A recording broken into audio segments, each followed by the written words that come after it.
The Kev Baker Show.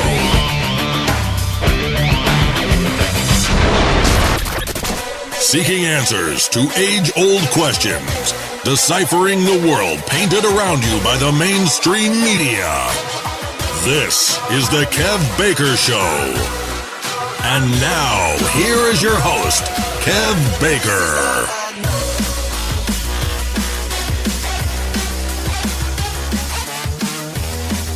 Good morning, good afternoon, good evening, wherever you may be out there. A big, huge, massive, warm welcome to this, The Kev Baker Show.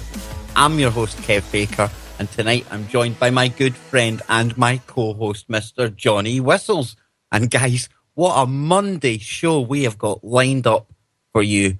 This show has been a long time in coming, but I have just got one of these feelings, Johnny, that this is going to be a high mark for the Kev Baker Show and Truth Frequency Radio. But before we go anywhere, how are you doing, man? Well, I'm doing fantastic, Kev. Really looking forward to this one. It's got a full Scottish flavour to it tonight. Looking forward to this. Absolutely. And before you head into the back cave, I want to give a big, massive KBS shout out to my mum out there. That's right, my mum is tuned in live tonight because the topics that we are going into, well, guess what? It's thanks to her that I was ever getting into these topics at all myself. So then, Johnny, before we go to tonight's wonderful guest, and I cannot wait, please give these wonderful listeners out there their much-deserved shout-out. I will do, Kev. And we'll start off with our brother from another mother, Mr. Joe Joseph. We'll get Penelope. We'll get Adam. Angie Marie, Brendan. We'll get Carol, Caroline, Charlie, Chris. We've got Freeman. We'll get Claire, Darryl, Edward, Erica Vodigan, Helen, Iferian, Italma. We'll get Jeremy, John Taylor, and John Teeter was here. Karen, Kenny. We've got Kev, Lucky Man, Mark John. We've got Nancy, myself, Papa Bear, Sam, Scottish John, and very big happy St. Andrew's Day to you too, brother. We've got Sozu, we've got Star the Oracle, TFR Wiki, Time Lord, we've got Tony Phillips, and we've got Wiggle as the very last one there, Kev. Absolutely fantastic. So you are all tuned in tonight to listen to our brilliant guest.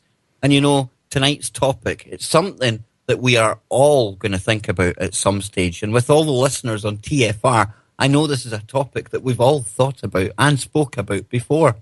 What does happen after we die? And tonight we're going to be joined by author Tricia J. Robertson. And this is a very special day for Tricia because her second book has just hit the shelves. And this is called More Things You Can Do When You're Dead. And this is a follow-on from her first book, Things You Can Do When You're Dead. And just a little bit about Tricia here. She's a former teacher of mathematics and physics.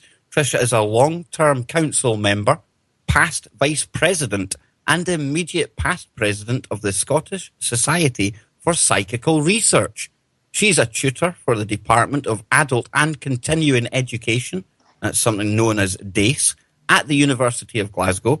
And in conjunction with Professor Archie Roy, she provided a session program of 20 two-hour lectures per session for DACE in a series which was entitled An In-Depth Study of Psychical Research. This course has now been running for 6 years. The Paranormal, What is the Evidence? And in addition to 29 years of experience in investigating spontaneous cases, Tricia has appeared on various radio and TV programs and has been invited over many years to speak to varied organisations throughout the UK.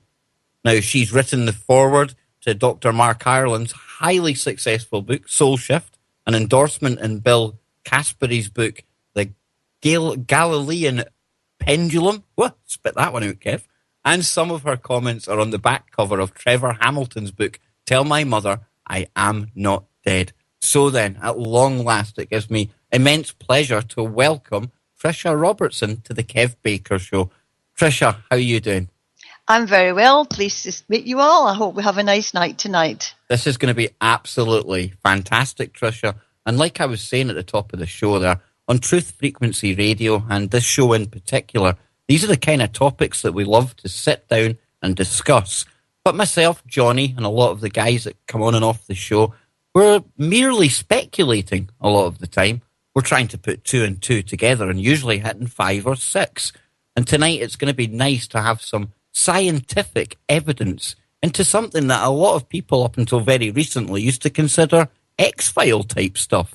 So Tricia, tell us, how did you get into this line of research?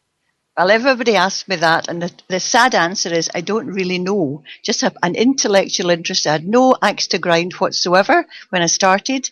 I had no religious background really at all, which is actually a very good thing when you're looking at these things. Just an intellectual interest, and gradually when I began to see the amount of evidence that's there and has been there for the past 100 years, you begin to think, oh my goodness, look at all this evidence, and why do we not know about it? And the reason we don't know about most of it is that a lot of it is suppressed by media in general, the politicians, governments, religious organizations, etc., the main ones, they don't want you to know. But anyway, apart from that, you were talking about proof. This is why Archie Roy and I did the lessons at Glasgow University. And Archie actually died a couple of years ago. So I thought to myself, right, what am I going to do with all this information, this fantastic information that we have? And I thought the best thing for me to do is to try and put some of it into a book, along with, my own experiences. So that's why the book was written, first of all, was to show people there is evidence out there. And the first book especially is written for you, the man in the street, that doesn't know what to make of it. That's exactly what it's written for. So that you can say, right, Tricia's told me that. That's the evidence. I can go and research it there. I can find out more, because in the book, although I tell you things, I give you references where you can go and find out more for yourself. It's not just me saying this is the case. I would never do that. Because in this life, there are two types of evidence. There's mathematical and scientific evidence, where you can repeat the same mathematical formula. You can repeat the same scientific experiment and you'll always get the same result. So that's scientific proof, mathematical proof. But we also in this country accept, and in America and other countries, we accept another kind of proof. We accept proof in a court of law as beyond reasonable doubt. And that is what the good paranormal events come under, beyond reasonable doubt. If I show you the things that happen, and the only conclusion you can come to sometimes is this is beyond reasonable doubt. It's nothing normal as we understand it. I should also point out that psychical research is the considered study of all things paranormal in as scientific a manner as possible. It's not always possible, but as far as we can make it possible. Oh, Tricia, are you still there? You've cut out. I think one of your cables came undone there by the sounds of it. Tricia? Okay, I'll try and reconnect with Tricia. But Johnny, wow, this is going to be absolutely phenomenal. Now, hopefully Are you back with us, Tricia? Yeah, I'll try and tell her to plug in our cables here. Yeah, I don't know what happened there, Kev. It sounded like a cable had come out. Now, I don't know if Tricia can hear us or not, but Tricia's new book has come out today, and this book is called More Things You Can Do When You're Dead. Now then, hopefully we'll be able to get Tricia back on with us. Now, Tricia, if you can hear me, try and plug in your microphone again, or try and maybe restart the Skype, because I really don't want to lose this interview, Johnny. No, definitely not, Kev. This is going to be great tonight, especially some of the research that Patricia has done has been phenomenal. Now, I don't know what you've done there, Tricia, but keep playing with the wire, because it sounds like there's a loose connection or something there. Oh, there we are. Tricia? Hello? Hi, Hey. we hear you again. There we go. Oh, we've got spirits on the line. That's very strange because I didn't move. Well, you know what the thing is. See, because we sometimes cover topics like satanic ritual abuse, and we link it to things like Parliament. We sometimes get ghosts on the line, Tricia. Well, we'll put it down to that, although I don't believe that.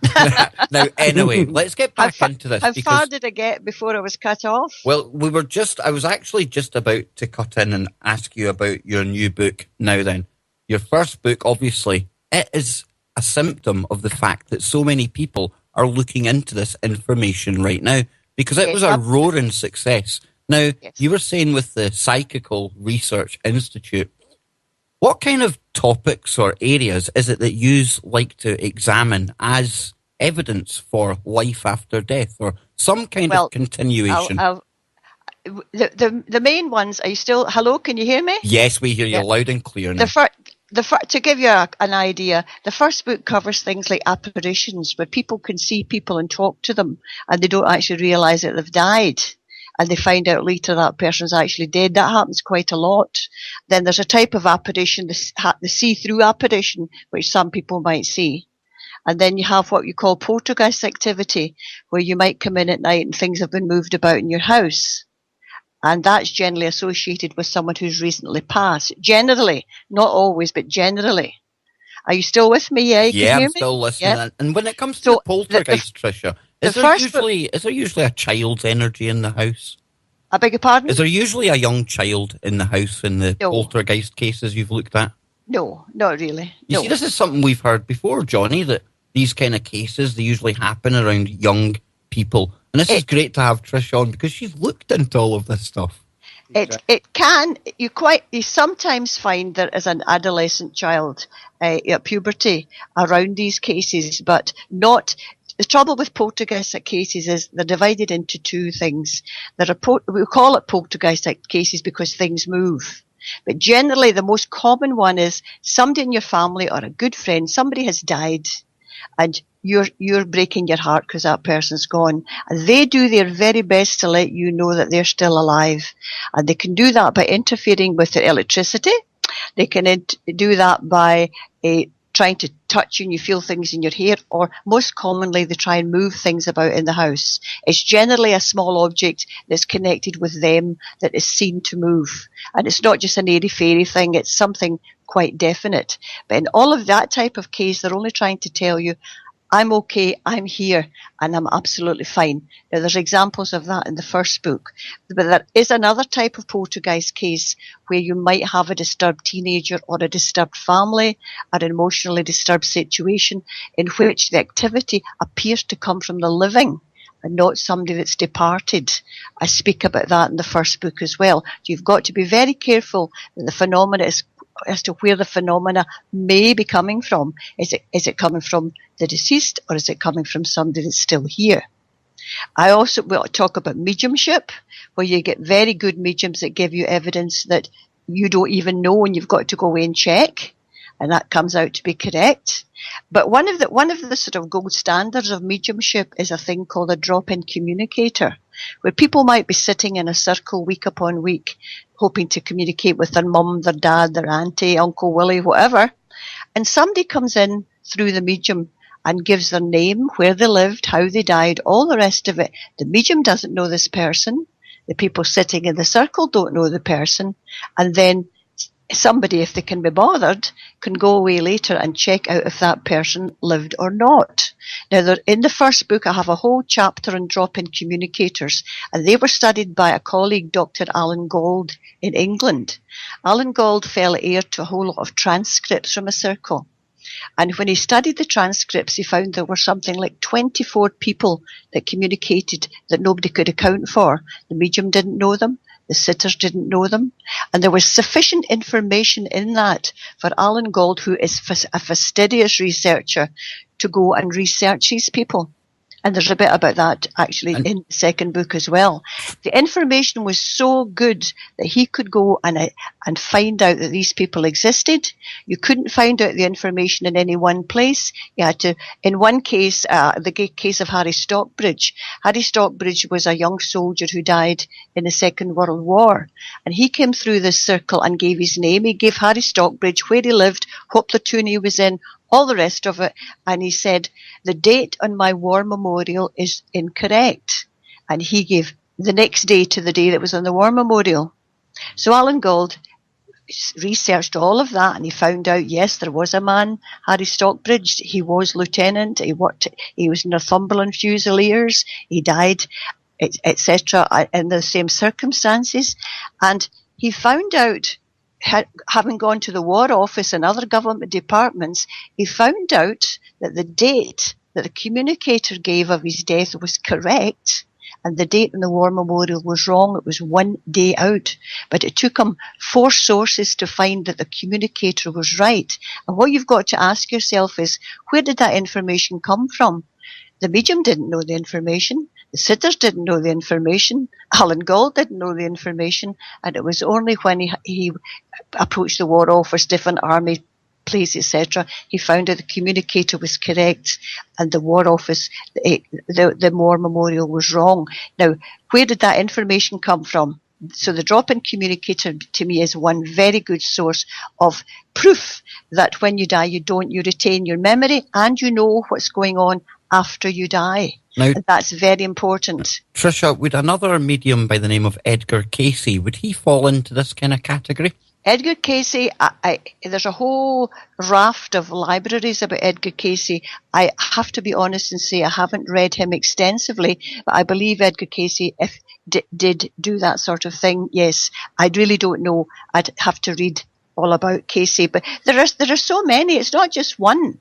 This happened, but unfortunately, I should put a caveat in here. Mediumship is one way of looking at survival, but unfortunately, not all mediums are good mediums, and that is the problem. There's so many people nowadays are wannabes. They want to be up there within 6 months on a platform pontificating to contact someone that's passed over, and a lot of them, in fact, the majority of them are actually not that good, and that is quite sad. Exactly, and this is my mum. She goes to see a lot of these named kind of big name mediums. Oh, yes. Now you get your TV ones as well. Yes. And I do believe there is really absolutely bona fide mediums out there.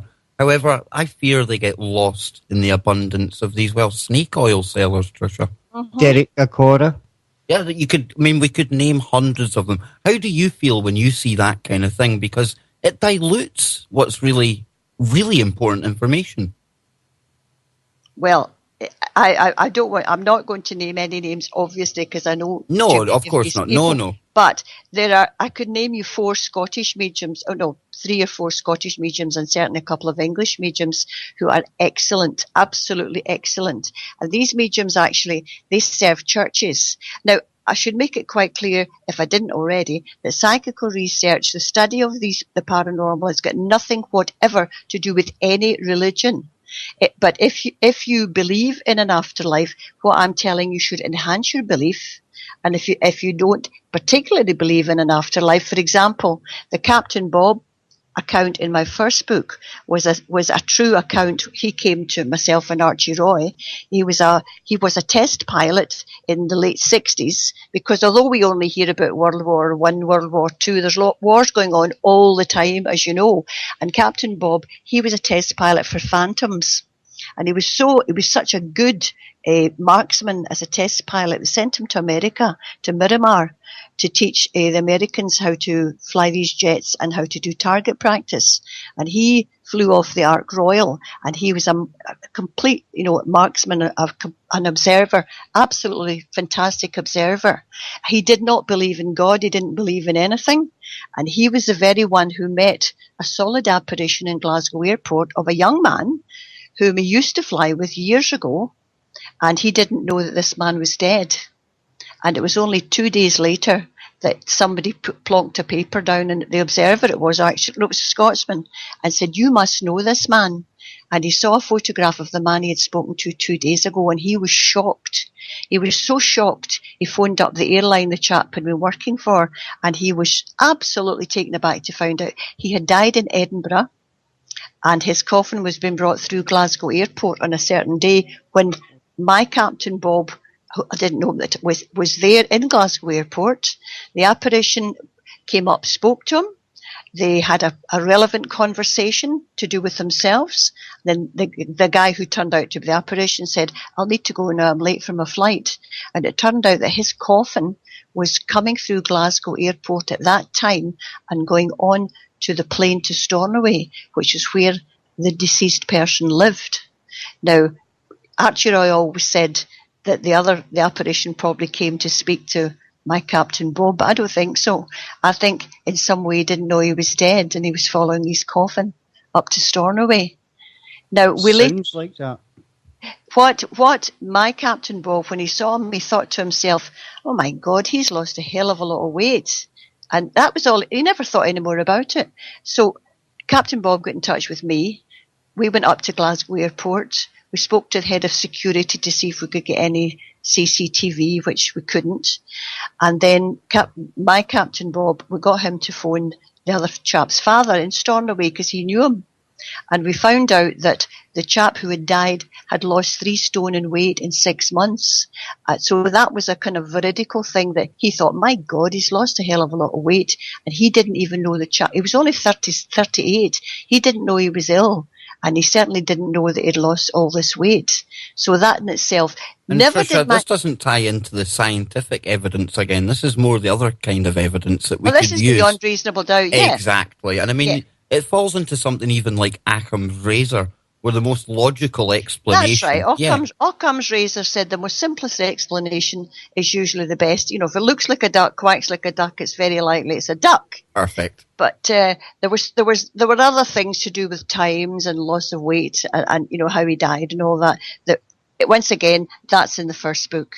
So you've got things like apparitions, you've got drop-in communicators, you've got mediumship, you've got children who, from when they can speak about being someone else, and they give vast amount of information about their own personality, where they lived, all that sort of thing, which can be checked up on. And indeed, in the University of Virginia, there's a whole unit in which they have collected nearly 4,000 cases of children who, from when they can speak about a previous life and give such information that these lives can be checked up on. And I've seen some programs that show in America that law enforcement sometimes even go to mediums and people who are able to contact the other side, for lack of a better term, Tricia. So these people put a lot of weight into the evidence that's coming back.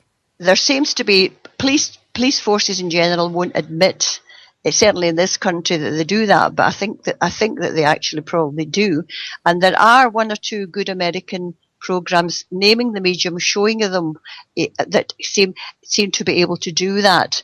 There was a Dutchman called Gerard Quasse years ago who quite openly helped the police with their inquiries. He could locate people, whether they were alive or dead, which was very strange. But he seemed to have the capacity to actually source these people exactly where they were. So these things can be done. You see, we think we're all separated from each other, but we're not really. We're all in the same boat, as it were.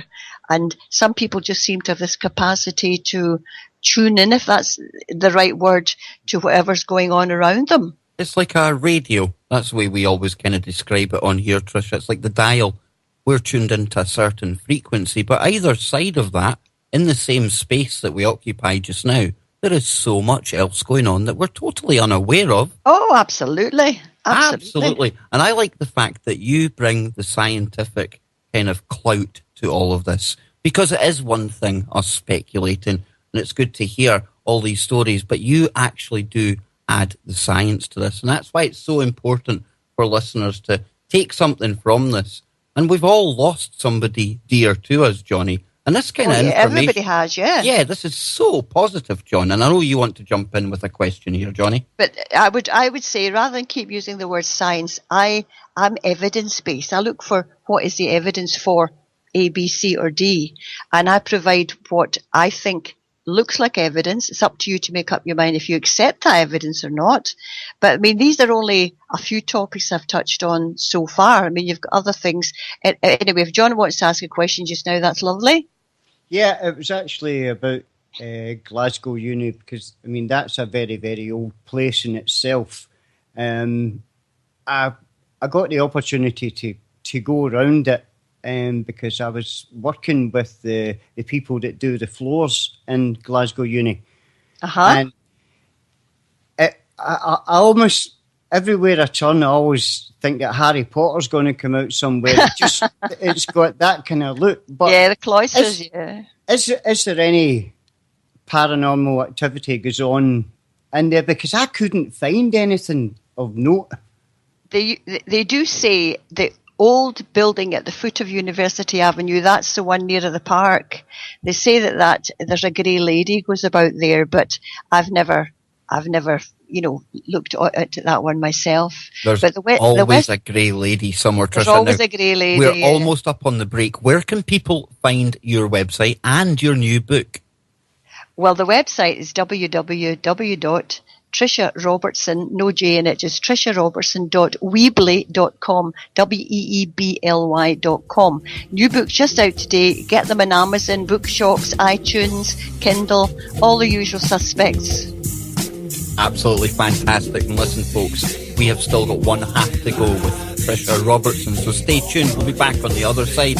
Coming up right after this show, our good friend, our brother, Joe Joseph, with the Freedom Link. Stay tuned. Don't go anywhere. This is the Kev Baker Show. Welcome back, everyone, to tonight's live broadcast of the Kev Baker Show, right here on your very favourite network, www.truthfrequencyradio.com. Now, tonight's guest is Tricia Robertson, the author of More Things You Can Do When You're Dead. And you can find Tricia's work at triciarobertson.weebly, that's weebly.com. Now, Johnny, before we go back to tonight's brilliant guest, you know, this is evidence that we really are listener-based. We're nothing without these listeners, John, and if it wasn't for one listener in particular, we wouldn't have had this show tonight. So I'll let you give this man a very special thank you. Yeah, it's really a big shout-out goes out to Kieran Doran. That almost sounds like, there's a wee Kieran Doran. But anyway, but thanks very much for getting us in touch with Tricia, because this has been the kind of a show that Kev and I have been waiting for a long time. This is amazing, so can't wait to get back into it again. Absolutely, and we are absolutely nothing without you listeners out there. So let's get back into this, because you all want to hear more from Tricia. Now, Tricia tonight is offering us evidence that there is more after we pass away. There is another side. There is an afterlife. And I'm keen to hear more of this evidence that Tricia has uncovered. So, Tricia, let's get right back into this, because I know there's a couple of topics in particular that you're really keen to share with the audience. Well, there are so many topics, but this is a problem with psychical research. It's such a vast gamut of topics that we can only talk about one thing in a very small depth in this short time. But we've already spoken about apparitions, drop-in communicators, good mediumship. We've spoken about all of that. But there comes a thing too. There's paranormal healing, where people put their hands on people, and there is a thing called psychic surgery, where genuine people can put their hands on people and actually make them well. And these psychic surgeons, they say themselves, I'm not doing this, there's someone working through me. And one of the best books on psychic surgery is called Healing Hands. I talk about it in my book. And it's by a fireman who lived in England called George Chapman, who discovered that he could actually heal people.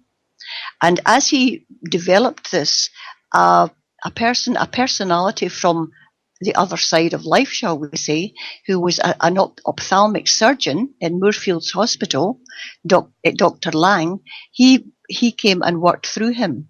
And his speciality, of course, was eyes, because he was an ophthalmic surgeon. And the book Healing Hands tells about a reporter who didn't believe a word of this, not a single word, until he was going blind himself. And his wife dragged him along to see George Chapman. Now, he went along very unwillingly and laughing as he went in the door. And he had this psychic operation, which was non-invasive, by the way, through this Dr. Lang. Now, when George Chapman was working, he was what you call entranced. His personality was out of the body, and the personality of Dr. Lang was working through him with all Dr. Lang's knowledge and expertise.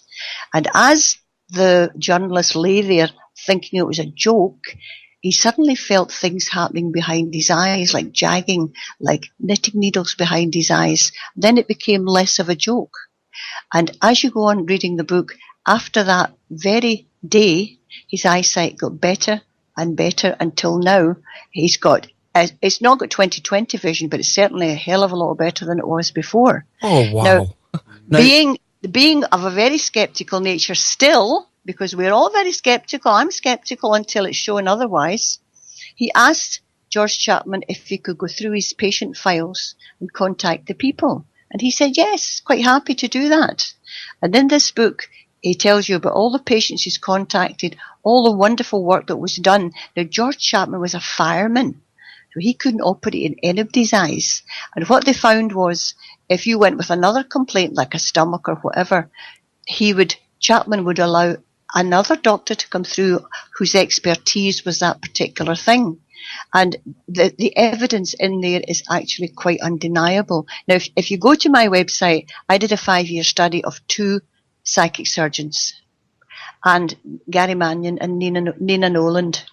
And I've got a 64-page report on my website. You won't read it all at once, about patients that I have recorded with Gary Mannion and Nina. So that's something you can do on your own. If you want to do that, you can see that genuine, and I say again, genuine psychic surgery and healing can work. Just a genuine mediumship can be fantastic. Now, Tricia, we've had a guest on before, and I'm so grateful that you've got a kind of scientific background, especially physics, because this guest spoke to us about something very similar to what you're speaking here, only they called it quantum healing. Well, they can call it what you like. You can call it salt and pepper. It doesn't matter what you call it. But that they can call it that if they like. But the point is, the surgeon had the expertise of Dr. Lang. And it's sometimes in psychic surgery there are incisions, although they don't touch them.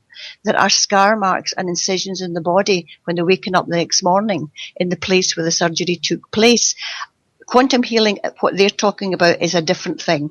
That's different to psychic surgery. There are many, many forms of, and well, I want to say supernatural healing, but things that we don't understand.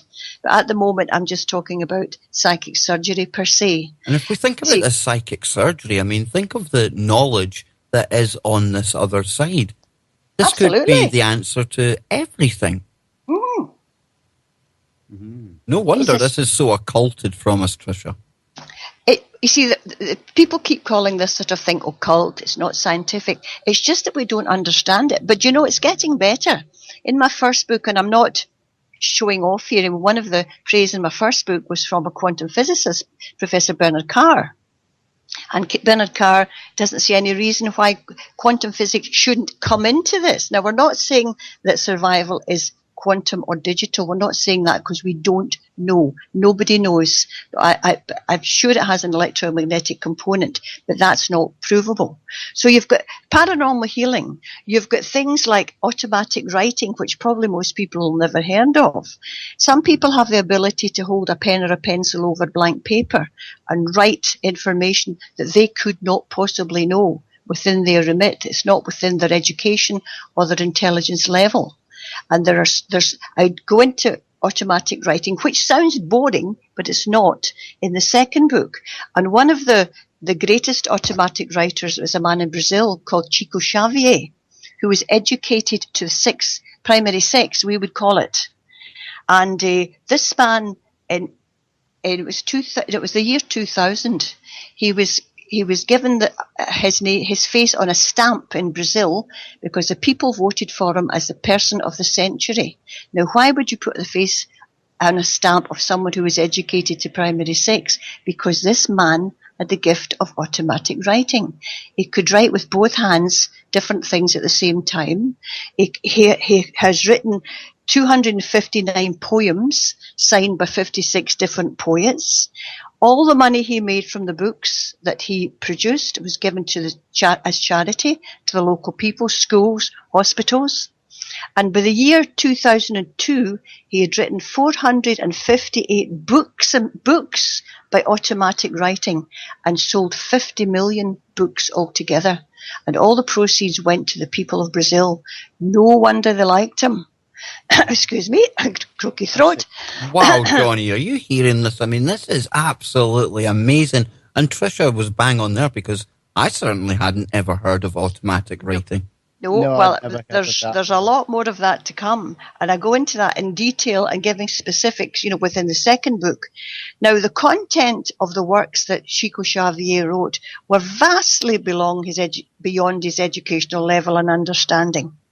And since 1927, he spent 5 hours a day communing with his spirit guides. So dedicated was he to that. He was allowed to do that. Now, as I said, he wrote all these books and poems, and he never took a penny for himself.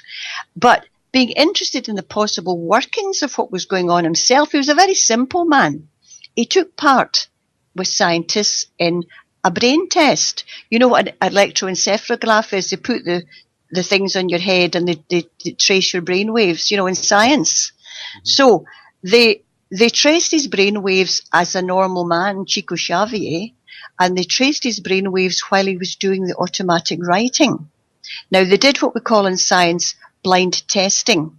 So what they did was they took his brain waves and they took the brain waves while he was doing automatic writing, and they mixed them in with other people's brain waves. They knew what the code was, and they sent them away to a scientific laboratory for testing, asking if any of these brain waves any two were from the same person. And it came back categorically, in simple terms. It showed that when he used the part of his brain for automatic writing, his brain waves were totally different to the personality that was Chico Xavier. And the scientists said, these are obviously not from the same person, but they were. But the people who were testing didn't know the circumstances. Now, Chico, he was a very simple man, as I said. Now, at the time, there was another eminent Brazilian scientist, Hermani Andrade, who was very interested in spiritual matters. Now, he was very well educated and he was much more ethereal about the whole thing, using very grand words and theories and all these sort of things. Now, when Andrade had just finished one of his books, and Chico had finished one of his books, someone came up to Chico and said, "What do you think of Andrade's new book?" And Chico said, "How would I know? I can't even understand my own." And that's the measure of the man. Now, Chico died in 2010, I think it was, at the age of 90. And what a fantastic man that he was. Another one I'm not going to go into because it's quite long and it's in the second book, is the case of Patience Worth. Now, a Mrs. Curran that lived in Boston was the automatic writer who brought through this woman from 17th century England, Dorset.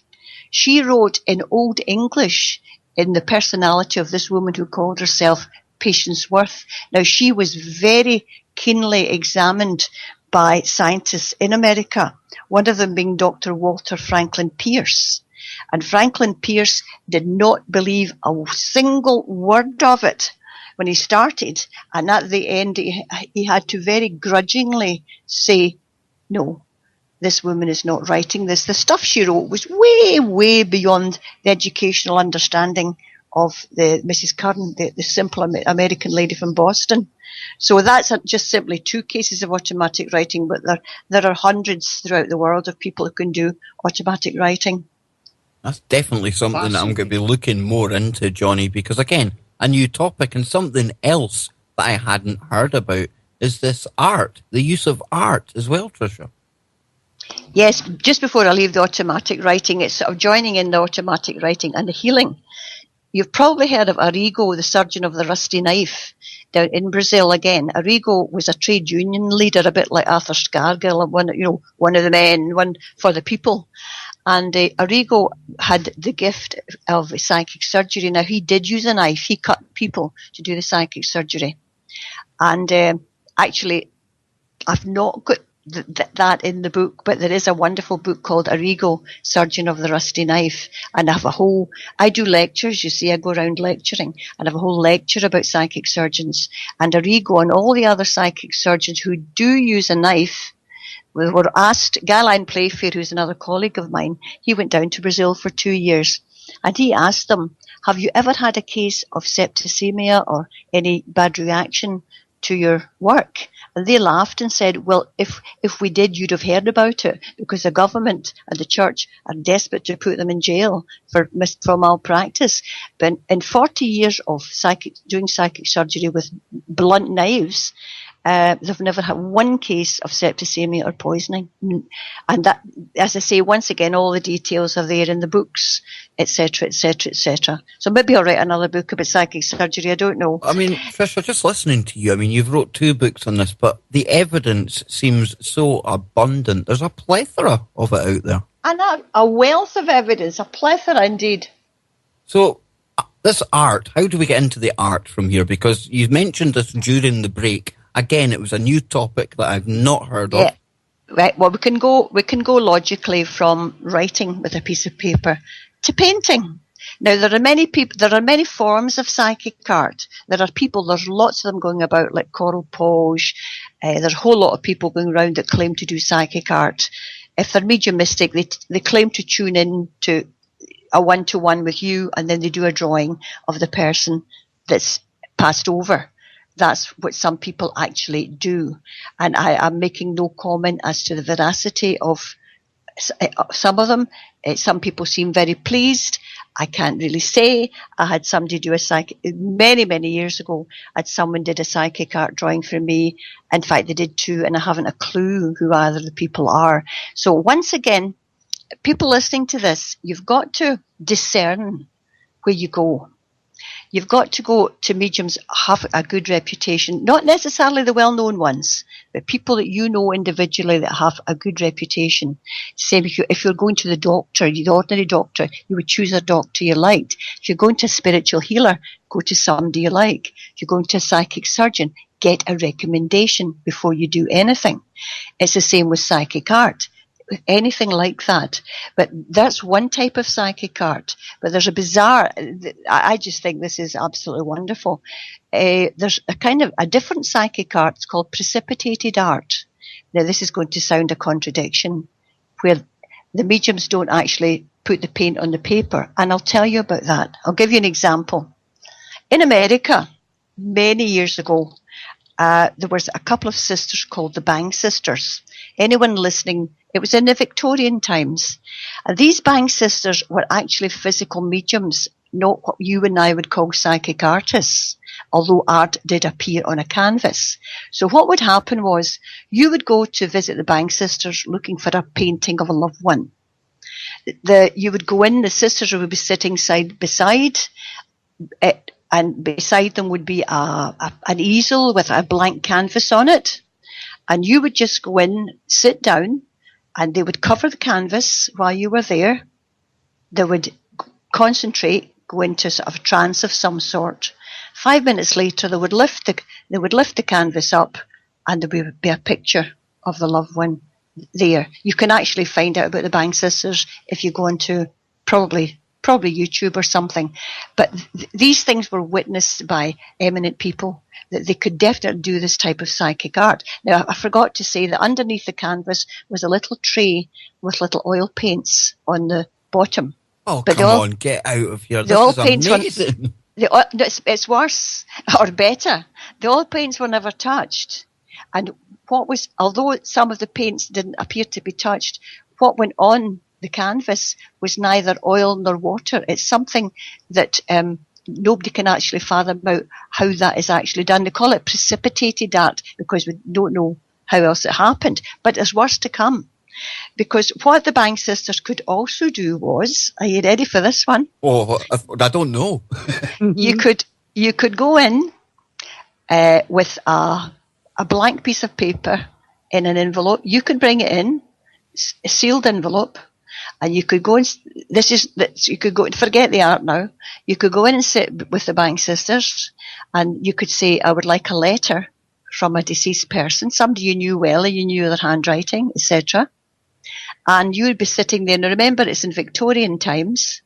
And you would sit there and there would be a bottle. You're probably too young to remember the wee bottles of ink, the wee black ink that you unscrewed the top. And well, I remember them because it was on my desk in school, but we never used it. Yeah. That's right. I had it on my desk at school as well. So you know what I'm talking about. For those who don't know what it is or too young to remember, it's a little bottle of, it was navy blue, black ink, very liquidy. You would take the top off, you'd put a pen in it, you put ink in the nib, and you would write. That's how, if you were doing it, you would do it. So what you would do, you've got your blank envelope, you've got your piece of paper inside, you've got the bottle, the top of the bottle has been unscrewed, and you say to them, I'd like a letter from whoever, your mother, your father, whatever. And you would sit there quietly, and nobody touched anything. The bank sisters just sat there. You would sit there, and you would hear scratching noises coming from the inside of the envelope. And even weirder, you could sit and watch the ink level going down in the bottle of ink at the side at the same time. And when that stopped, you opened the envelope, and sure enough, was a letter written in your mother's handwriting and her signature at the bottom. Nobody touched that. You brought the paper in and the envelope.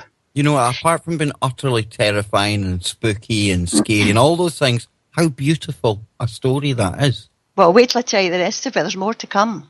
So, excuse me, croaky throat.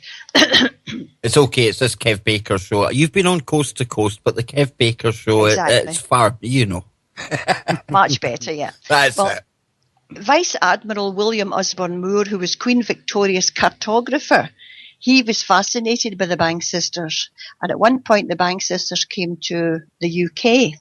I'm saying London, but I don't actually know that, but it was England anyway.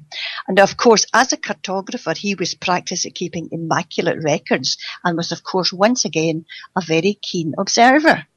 Now, this is around the time of Sir William Crookes as well, who was a chemist. So what Osborne Moore did, he wrote to William Crookes and he asked him to prepare a special ink which incorporated ingredients not usually in ink. And William Crookes diligently did that. He brought special ink to Osborne Moore, and Osborne Moore went to the Bank sisters with this special ink, and he told them, is it all right if I use my own ink? And they said, yes, that's fine. So once again, he brought the blank sheet of paper, an envelope, a bottle with the top off.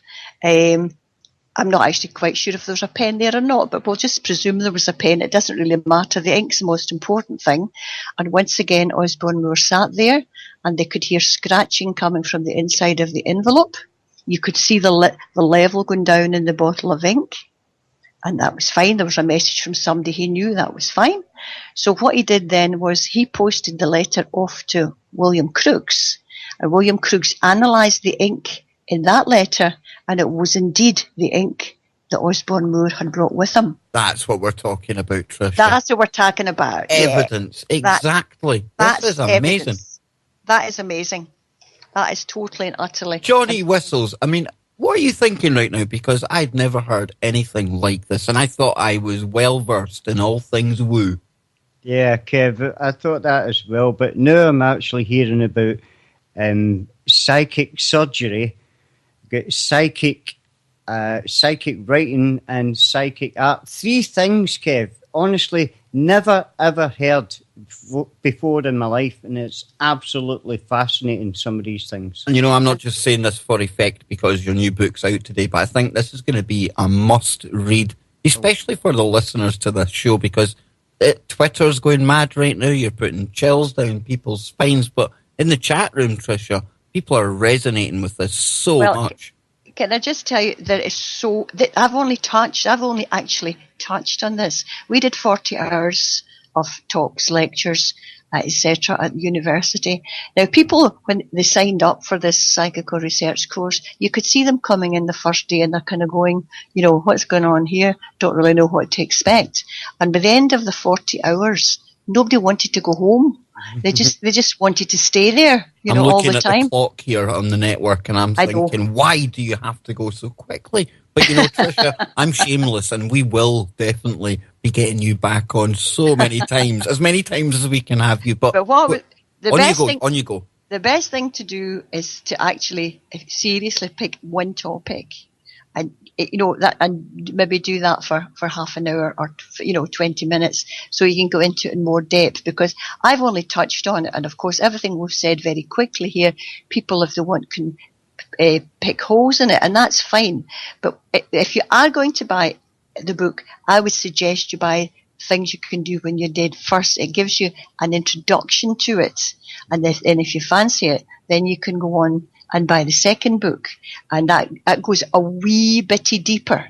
Now you can and start. It's to sound daft. Start at the beginning and go to the end. Now, one thing I've not even mentioned, I start with in the second book, is materialization within a séance, where figures are produced and come out a cabinet and speak to you. Is this the kind of ectoplasm thing we hear about, or is this more physical? They call it that. You could call it sugary daddy, you could call it anything you like, but there's certainly something forms into a figure, and that figure can walk about. Somebody has given it the name ectoplasm. One of the things we suffer very badly from in psychical research is definitions. For example, I gave you the example of poltergeist activity. You've got to watch what you're talking about. All poltergeist activity is not the same.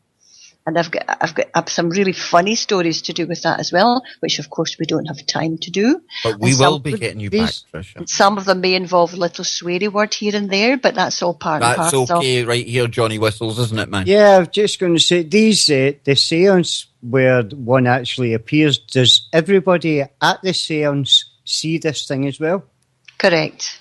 I've got 200 people at the same time all saw the same thing at the same time from their own perspective in Glasgow Association of Spiritualists. And that it happened just before I get into this, 1975, from a wonderful English medium called Gordon Higginson.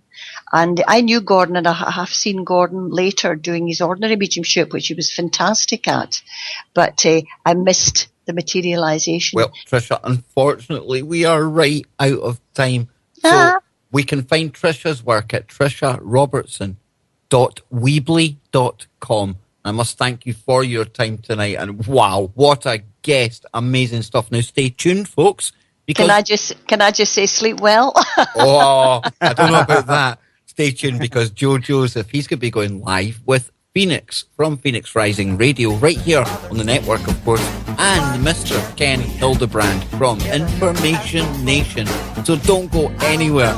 And yeah, keep the light on tonight, folks. Tricia Robertson, amazing stuff. Wherever you are, make it TFR. And don't touch that dial.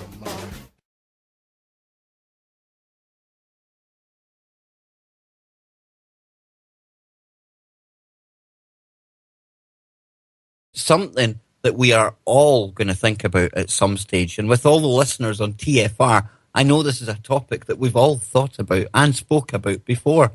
What does happen after we die? And tonight we're going to be joined by author Tricia J. Robertson. And this is a very special day for Tricia, because her second book has just hit the shelves. And this is called More Things You Can Do When You're Dead. And this is a follow-on from her first book, Things You Can Do When You're Dead. And just a little bit about Tricia here. She's a former teacher of mathematics and physics. Tricia is a long-term council member, past vice president, and immediate past president of the Scottish Society for Psychical Research. She's a tutor for the Department of Adult and Continuing Education, that's something known as DACE, at the University of Glasgow. And in conjunction with Professor Archie Roy, she provided a session program of 20 two-hour lectures per session for DACE in a series which was entitled An In-Depth Study of Psychical Research. This course has now been running for 6 years. The Paranormal, What is the Evidence? And in addition to 29 years of experience in investigating spontaneous cases, Tricia has appeared on various radio and TV programs. This is the Ken Baker Show.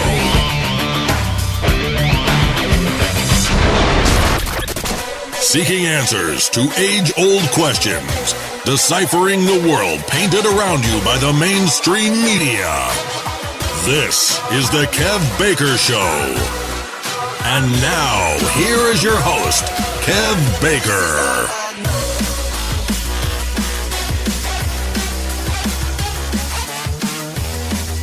Good morning, good afternoon, good evening, wherever you may be out there. A big, huge, massive, warm welcome to this, the Kev Baker Show. I'm your host, Kev Baker, and tonight I'm joined by my good friend and my co-host, Mr. Johnny Whistles. And guys, what a Monday show we have got lined up for you. This show has been a long time in coming, but I have just got one of these feelings, Johnny, that this is going to be a high mark for the Kev Baker Show and Truth Frequency Radio. But before we go anywhere, how are you doing, man? Well, I'm doing fantastic, Kev. Really looking forward to this one. It's got a full Scottish flavour to it tonight. Looking forward to this. Absolutely. And before you head into the back cave, I want to give a big, massive KBS shout out to my mum out there. That's right, my mum is tuned in live tonight because the topics that we are going into, well, guess what? It's thanks to her that I was ever getting into these topics at all myself. So then, Johnny, before we go to tonight's wonderful guest, and I cannot wait, please give these wonderful listeners out there their much-deserved shout-out. I will do, Kevin. We'll start off with our brother from another mother, Mr. Joe Joseph. We'll get Penelope. We'll get Adam. Angie Marie, Brendan. We'll get Carol, Caroline, Charlie, Chris. We've got Freeman. We'll get Claire, Darryl, Edward, Erica Vodigan, Helen, Iferian, Italma. We'll get Jeremy, John Taylor, and John Teeter was here. Karen, Kenny. We've got Kev, Lucky Man, Mark John. We've got Nancy, myself, Papa Bear, Sam, Scottish John, and very big happy St. Andrew's Day to you too, brother. We've got Sozu, we've got Star the Oracle, TFR Wiki, Time Lord, we've got Tony Phillips, and we've got Wiggle as the very last one there, Kev. Absolutely fantastic. So you are all tuned in tonight to listen to our brilliant guest. And you know, tonight's topic is just background really at all, which is actually a very good thing when you're looking at these things. Just an intellectual interest, and gradually when I began to see the amount of evidence that's there and has been there for the past 100 years, you begin to think, oh my goodness, look at all this evidence and why do we not know about it? And the reason we don't know about most of it is that a lot of it is suppressed by media in general. The politicians, governments, religious organisations, etc., you know, the main ones, they don't want you to know. But anyway, apart from that, you were talking about proof. This is why Archie Roy and I did the lessons at Glasgow University. And Archie actually died a couple of years ago. So I thought to myself, right, what am I going to do with all this information, this fantastic information that we have? And I thought the best thing for me to do is to try and put some of it into a book along with, you know, my own experiences. So that's why the book was written, first of all, was to show people there is evidence out there. And the first book especially is written for you, the man in the street, that doesn't know what to make of it. That's exactly what it's written for. So that you can say, right, Tricia's told me that. That's the evidence. I can go and research it there. I can find out more, because in the book, although I tell you things, I give you references where you can go. And has been invited over many years to speak to varied organisations throughout the UK. Now, she's written the foreword to Dr. Mark Ireland's highly successful book, Soul Shift, an endorsement in Bill Caspari's book, The Galilean Pendulum. What? Spit that one out, Kev. And some of her comments are on the back cover of Trevor Hamilton's book, Tell My Mother I Am Not Dead. So then, at long last, it gives me immense pleasure to welcome Tricia Robertson to the Kev Baker Show. Tricia, how are you doing? I'm very well. Pleased to meet you all. I hope we have a nice night tonight. This is going to be absolutely fantastic, Tricia. And like I was saying at the top of the show there, on Truth Frequency Radio, and this show in particular, these are the kind of topics that we love to sit down and discuss. But myself, Johnny, and a lot of the guys that come on and off the show, we're merely speculating a lot of the time. We're trying to put 2 and 2 together and usually hitting 5 or 6. And tonight it's going to be nice to have some scientific evidence into something that a lot of people up until very recently used to consider X-File type stuff. So Tricia, tell us, how did you get into this line of research? Well, everybody asks me that, and the sad answer is I don't really know. Just have an intellectual interest. I had no axe to grind whatsoever when I started. I had no religion.